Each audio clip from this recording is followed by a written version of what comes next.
it's Liz here, and I am starting my series of a few videos about mental health and EDS and POTS and chronic illness, because I think they're all as a one with chronic illnesses. I know people with other chronic illnesses that aren't EDS and POTS who suffer with mental health issues, and when I say mental health, I don't mean you're going crazy. I mean all types of mental health, from depression, anxiety, even up to suicide and things like that.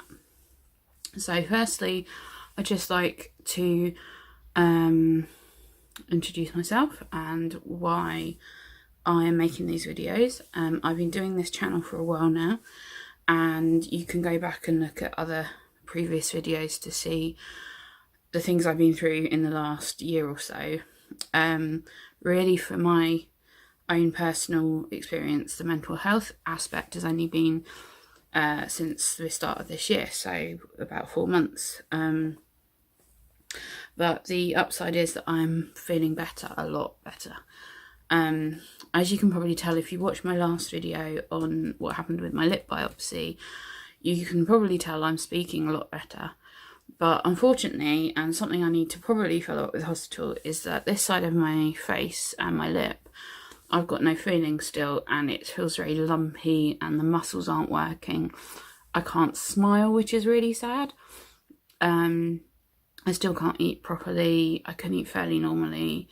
And the wound is pretty much really healed. Thank God it's knitted together. So that's why I may speak slightly weird and look like this side of my mouth is like not working, because it's not. It's kind of, yeah. So for me, I've got EDS, Ehlers-Danlos syndrome, high mobility type. I was diagnosed with type 3 though, that was like 10 years ago. And I have POTS, and I have gastroparesis, and I have costochondritis, and lots of vitamin deficiencies, and asthma, and some things like asthma are very common, but some things that go hand in hand with EDS, like POTS and gastroparesis and costochondritis, a lot of you who are new to it all will think, wow, I've got those too. But it's very common to have these comorbidities. But one thing that's not often linked when you're diagnosed, and something that almost all medical doctors, with a very few exceptions of EDS experts, know, that depression, anxiety, mental health issues are there, like from the beginning with EDS, and with POTS as well. So when I first got diagnosed, I was in like anger mode, like I hate my life, why does this happen to me, blah blah. And for the first 2 or 3 years, I'd been off work, I had to give up work.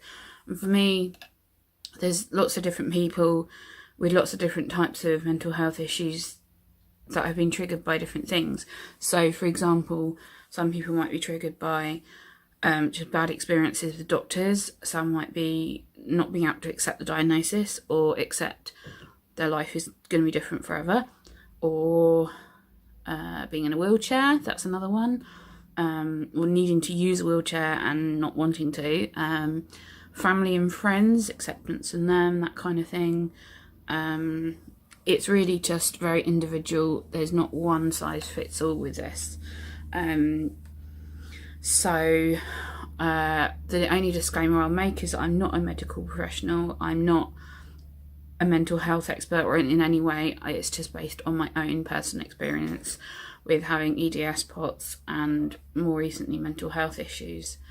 So as I mentioned originally, I was just angry and annoyed that this whole EDS thing POTS I was diagnosed first with, but it was just more like I couldn't go out, I couldn't socialise because my POTS was so bad. I couldn't stand up for very long, I couldn't walk very far.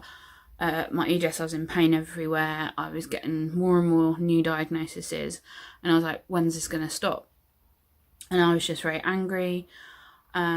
People at work were kind of understanding, but my bosses weren't, and they really pushed me out of work.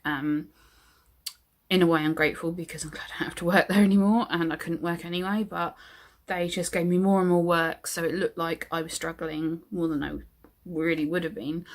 Sorry, my lip's still hurt. And yeah, so I was really kind of struggling with that.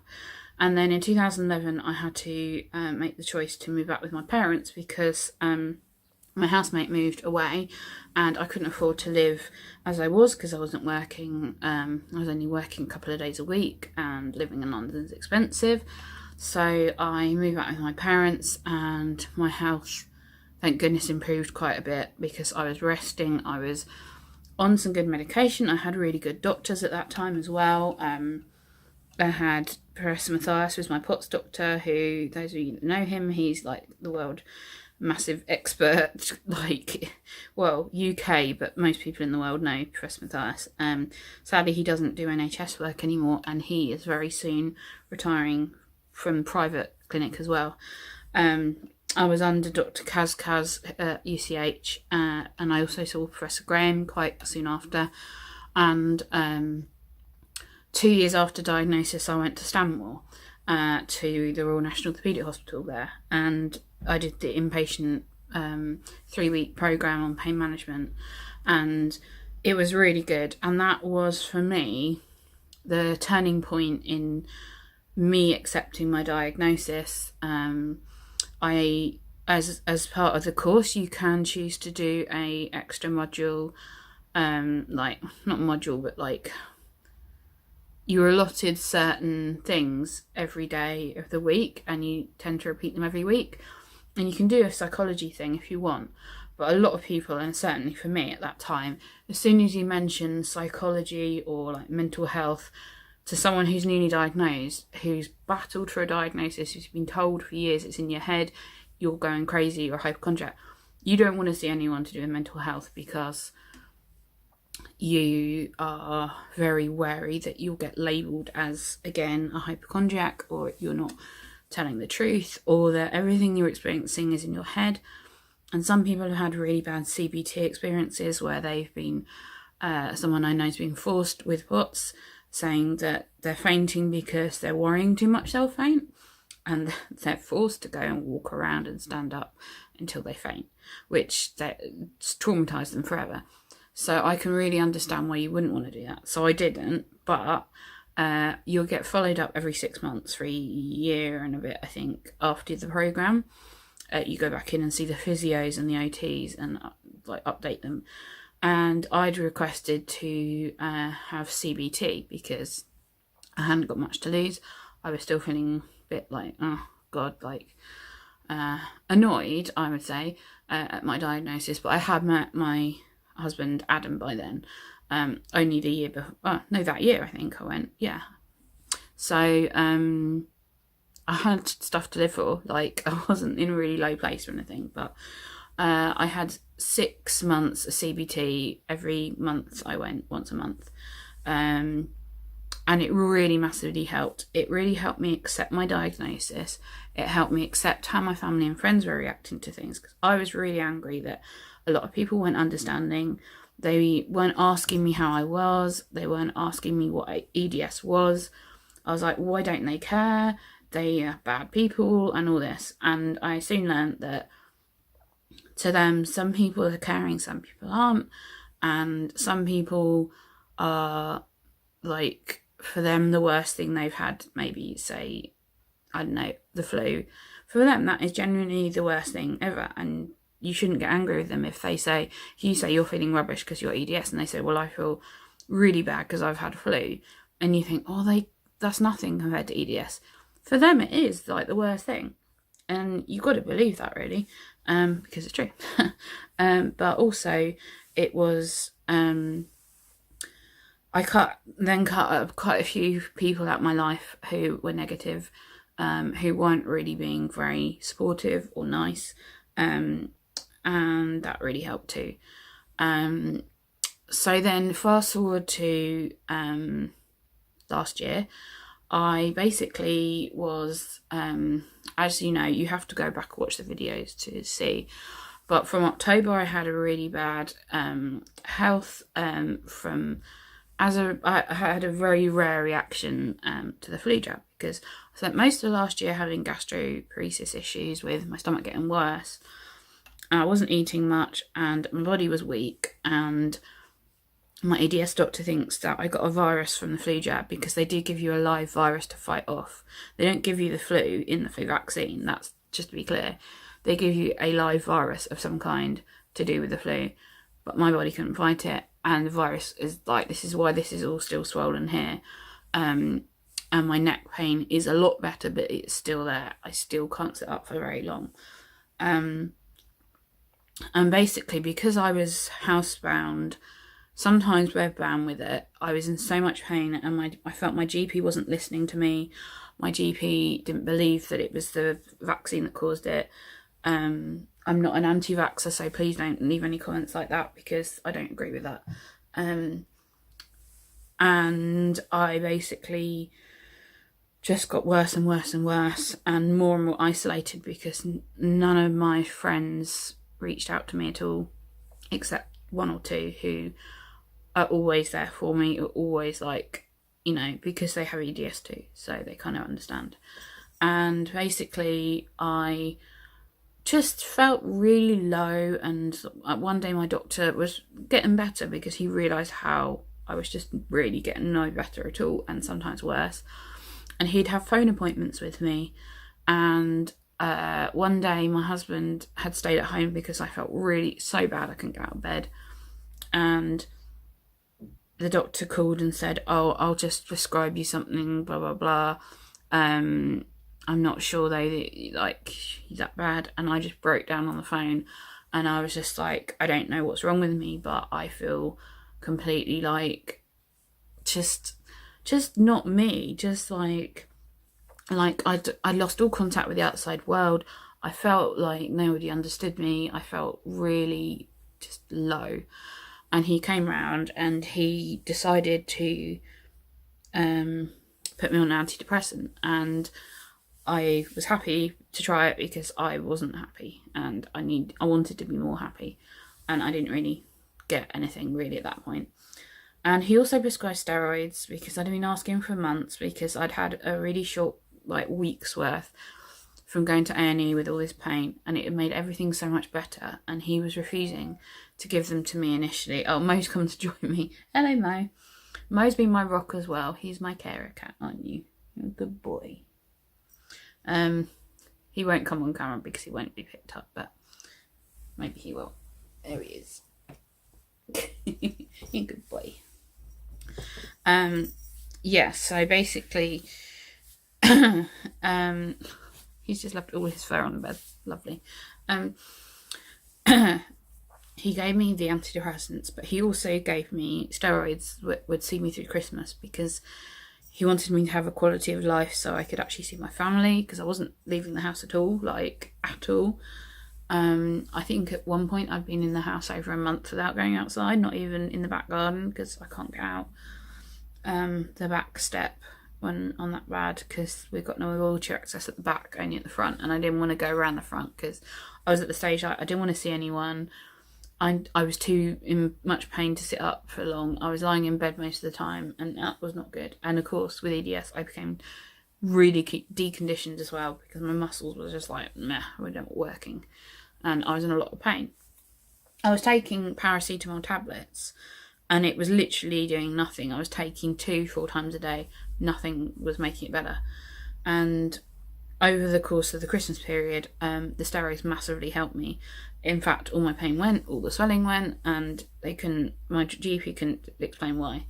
And then after Christmas, I asked if I could stay on the steroids, and my GP said no, because there was no clinical evidence or no clinical reason that I needed them. So that really kind of another kind of punch in the gut, really. So then, I think I was due to see my EDS doctor in the middle of January, and we were hanging on for that appointment because I knew that my EDS doctor would be like, right, I'll get you on steroids, I'll do this, I'll do that. And we went to the appointment, and that exact thing happened. She said, I'm going to get your GP to prescribe steroids. I'm going to get an MRI of your neck done, an MRI of your front and back of my neck. Like urgent, it's going to be done really soon, and I'll see you in a month and I'll get the results. And I was like, great, this is good. And got to a month later and I'd heard nothing. I'd not even had the tests, and I was like, I'm due to see my doctor soon, and I've not even had the MRIs, and MRIs tend to take a while to come through. So I called the hospital and asked to speak to the secretary of my doctor and try and find out what's going on, and I was told that they didn't know. So I was like, okay. Then I got a letter through the post, just basically outlining the clinic appointment, because it takes forever for my EDS doctor's letters to come through that I get copied in. And basically it said that all the stuff, but it missed out the fact that I needed to go on steroids, and because that went to my GP, he refused to prescribe them still.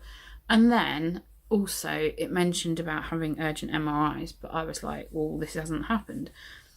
So I took it to PALS, I took it to the secretary again, and she told me that it was a specialised MRI and it couldn't be done at the hospital.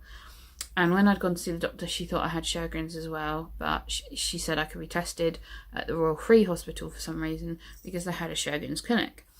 And the referral would be done urgently, and the scans would be done there. And I'd be like, okay, right, another few weeks is okay.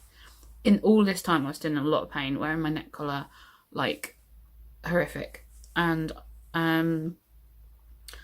basically, it all ended up that we went backwards and forwards to the hospital to ask why it was a specialist scan, because this is a specialist orthopaedic hospital. If they can't do the scan, like, then why is it so specialised? I thought it was a straightforward neck MRIs.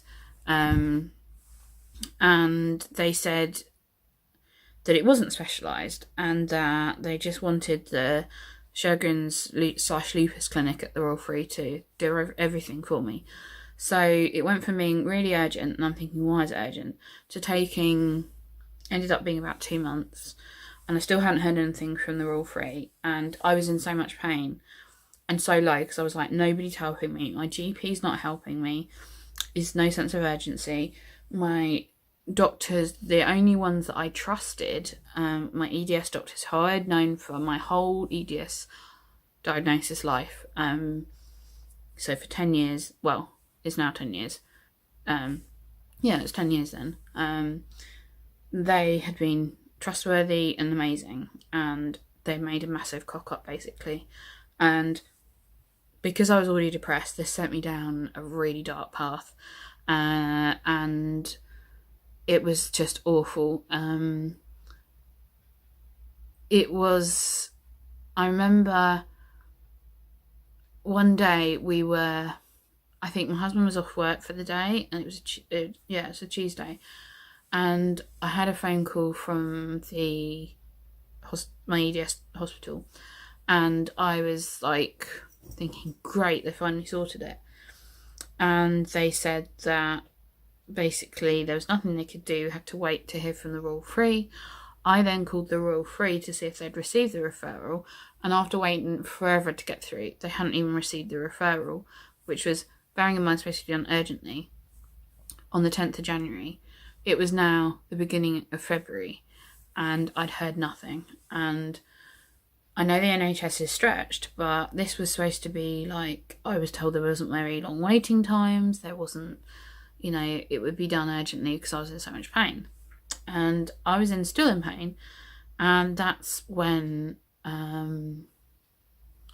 everything got worse. So I will leave it there, because that is the build up to my big worsening depression, and I think it's important to do these in bite-sized bits. This is still like 20 minutes, but that explains how I got the start of all my mental health issues, and hopefully you can relate to this too and know that you're not the only one suffering, and that you will get better, and there are people out there to help.